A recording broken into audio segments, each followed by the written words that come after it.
अस्सलाम वालेकुम स्टूडेंट्स, आज हम पढ़ेंगे आपके चैप्टर नंबर 1 का हैंड आउट से क्वेश्चन नंबर 6। इसमें आपको एक्सप्लेन करना है ब्रेन के पार्ट्स।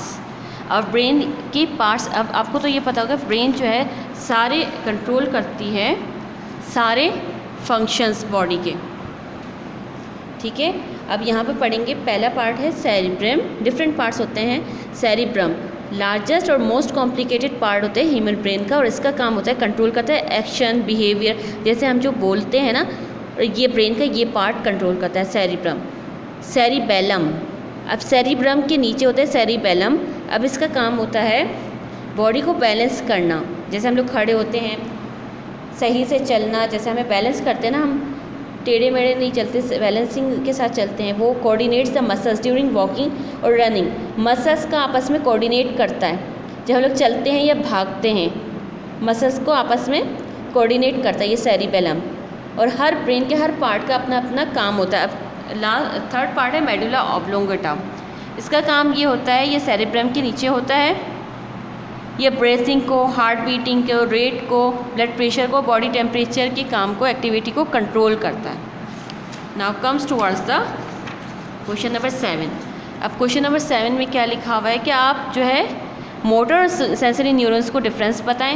ये मैं आपको बता चुकी थी कि मोटर न्यूरॉन क्या होता है। नर्व का एक छोटा पार्ट होता है जिसको न्यूरॉन कहा जाता है। मोटर न्यूरॉन और सेंसरी न्यूरॉन, दो किस्म के न्यूरॉन्स होते हैं। मोटर न्यूरॉन का काम होता है to over the brain set signals, जो ब्रेन हमें सिग्नल देता है, मैसेज देता है, वो मोटर न्यूरॉन्स, मोटर नर्व्स के थ्रू जो है मसल्स में जाता है, मसल्स तक पहुंचता है। और सेंसरी न्यूरॉन का काम होता है, ये जो नर्व्स जो है ब्रेन से सिग्नल लेता है, स्किन से सिग्नल लेता है और ब्रेन तक पहुंचाता है, ठीक है। अब इसी तरीके से सेंट्रल नर्वस सिस्टम में क्या डिफरेंस है और पेरिफेरल नर्वस सिस्टम में क्या डिफरेंस है। सेंट्रल नर्वस सिस्टम जो है स्पाइनल कोर्ड और ब्रेन, ये दो पार्ट्स इंक्लूडेड है सेंट्रल नर्वस सिस्टम में। और इसके अंदर जो है connected to various parts of the body, ठीक है। अब ये जो नर्व्स है ना पूरी बॉडी में स्प्रेडेड होती हैं। अब पेरिफेरल सिस्टम में क्या होता है, ये नर्व्स होती हैं, नर्व्स का नेटवर्क होता है दैट कवर्स नर्व्स, बहुत सारी nerves included. Central nervous system में ब्रेन और स्पाइनल कोर्ड से कंपोज होती हैं,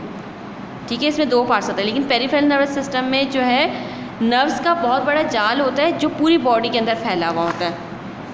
अब now comes towards the question number 8। अब इसमें क्या लिखा हुआ है कि how does a nerve impulse. Nerve impulse क्या होता है, ये जो है ना करंट की तरह होती है।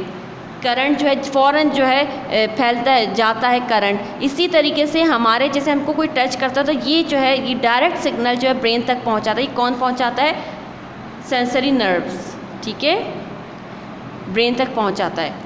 अब ये जो how does a nerve impulse, अब पास अलॉन्ग न्यूरॉन, न्यूरॉन से, एक न्यूरॉन से दूसरे न्यूरॉन से, पूरा नेटवर्क जो है पूरी बॉडी में बिछा हुआ होता है ना। तो अब ये किस तरीके से पास होता है कि एक न्यूरॉन से दूसरे न्यूरॉन से तीसरे न्यूरॉन्स। अब मैंने आपको न्यूरॉन का स्ट्रक्चर बताया था। The dendrites of the nerve cells, nerve cells के अंदर जो डेंड्राइट्स होते हैं वो मैसेज को रिसीव करते हैं, pass them to the cell body, और सेल बॉडी तक पहुँचाते हैं। डेंड्राइट सेल बॉडी तक मैसेज पहुंचाते हैं। अब सेल बॉडी जो है then through the long axon, axon तक, फिर वो जो है एक्सॉन तक पहुंचाते हैं अपना मैसेज। अब एक्सॉन से जो है दूसरे सेल के डेंड्राइट्स तक मैसेज पहुंचता है। इस तरीके से जो है ना हर पार्ट जो है दूसरे तक मैसेज पहुंचाता है। डेंड्राइट्स जो है सेल बॉडी तक पहुंचाता है, फिर इसके बाद जो एक्सॉन तक जाता है, फिर एक्सॉन जो है दूसरे सेल की डेंड्राइट्स तक पहुंचाता है। इस तरीके से एक सेल से दूसरी सेल तक ये जो है मैसेज इम्पल्स जो है पास होता है। अब बी है ट्रांसमिशन ऑफ नर्व इम्पल्स। अब साइनेप्स, साइनेप्स क्या होता है, अब नर्व इम्पल्स जो है साइनेप्स से कैसे पास होती है। अब ये साइनेप्स क्या होता है, अब आपकी बुक के अंदर आप पेज नंबर 6 देखेंगे ना, इसमें आपकी डायग्राम से पता चल जाएगा। साइनेप्स क्या होते हैं, जो सेल होते हैं ना, दो न्यूरॉन के दरमियान में जो गैप होता है बीच में साइनेप्स कहलाता है। इस साइनेप्स में जो है केमिकल रिलीज़ होता है। अब इस केमिकल्स की थ्रू दो सेल्स के दरमियान में जो जंक्शंस होते हैं ना, there is no direct connections between the fibres, message from one cell to another. एक सेल से दूसरे सेल तक ये मैसेज जाएगा। एक नर्व सेल से दूसरे नर्व सेल्स तक मैसेज जाता है, लेकिन दो नर्व सेल्स के दरमियान में गैप होता है, उस गैप को साइनेप्स कहा जाता है। अब ये जो है नर्व सेल्स किस तरीके से जाएगा, क्योंकि बीच में जो है केमिकल्स रिलीज़ हो जाता है। अब ये केमिकल्स जो है फॉरवर्ड करता है कि यहाँ से जो है इम्पल्स यहाँ से एक सेल से दूसरी सेल की तरफ जाए। अब यहाँ पर लिखा हुआ है मैसेज और nerve impulse pass from cell to cell across junctions. अब मैसेज जो है एक सेल से दूसरे सेल में जंक्शंस के थ्रू जाता है, बीच में साइनेप्स होता है, उस गैप को साइनेप्स कहा जाता है। उस साइनेप्स के दरमियान में केमिकल रिलीज़ होता है, ये केमिकल जो है फॉरवर्ड करता है दूसरे इम्पल्स जो है, मैसेज जो है एक सेल से दूसरी की जानिब जाए। अब ब्रेन के भी बहुत सारे पार्ट्स हैं, आप लोगों ने पढ़ा है, लेकिन some of them we have discussed. अब यहाँ पर मेडुला ऑब्लोंगेटा है, ठीक है। अब हर पार्ट का अपना अपना फंक्शन होता है।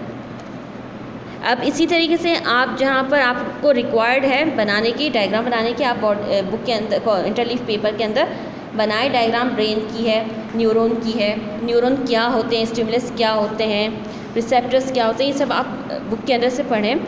पेज नंबर 2 में रिसेप्टर्स क्या होते हैं, रिसेप्टर सेंस ऑर्गन्स होते हैं जो स्टिमुलस को बताते हैं। हर ऑर्गन के ऊपर जो है, हर ऑर्गन के ऊपर रिसेप्टर्स मौजूद होता है, ये रिसेप्टर्स बताते हैं कि आपको डायरेक्ट जो है मैसेज कन्वे करते हैं। ये क्या होता है, स्टिमुलस मैं आपको बता चुकी हूँ। एज इट इज़ आपको जो है ये काम करना है, जैसे कॉपी के अंदर एज इट इज़ काम करना है। Thank you.